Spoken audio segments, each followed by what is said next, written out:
ngan ini na.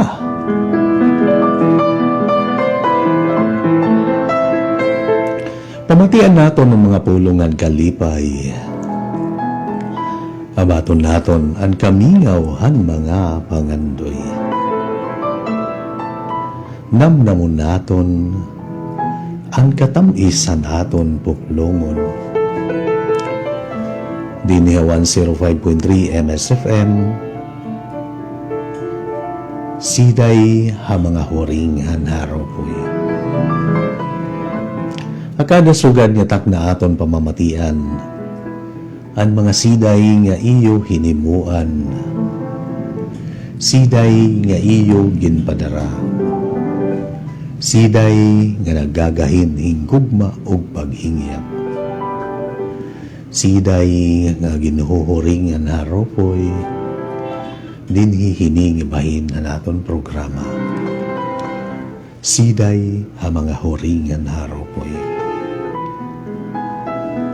Ngan yan ang takna, yan ang gabi aton babasahon. Yung sa siday nga nagahataghin katalahuran hala aton mga kasangkayan ug mga hinigug mga kababayinan como ini nga bulan ng Marso nagsasalinurog kitahan National Women's Month. Ngan yan aluwat ng Miyerkules nagkasalinurog kitan sinisir nga Purple Wednesday paghatag naton hin respeto ang katalahuran na naton mga kababayinan. Ini nga siday ang iyang uluhan, babayi. Kabasahon naton para niya iyo nga tanan, ang naton mga kababayinan, mga kasanggayan, o ang naton kinakusgan nga kababayinan. Babayi, usang nga siday.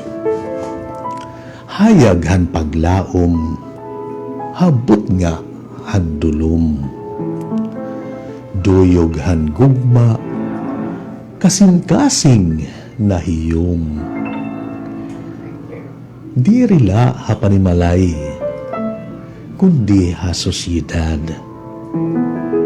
Kusog han kababayinan, may siga nga saad. Padayon hapag amuma, hinin mga anak. Daw sugad, han bayani, kaisog kami ginagak. An imutingog, pagbabago, nag-aaningal. Dungog han pamilya, manggad ha kalibutan. Babayi, usang nga siday, para iyo nga tanan, paghatag naton kadarayawan, ini nga bulan como National Women's Month, ngan hini nga adlaw como Purple Wednesday.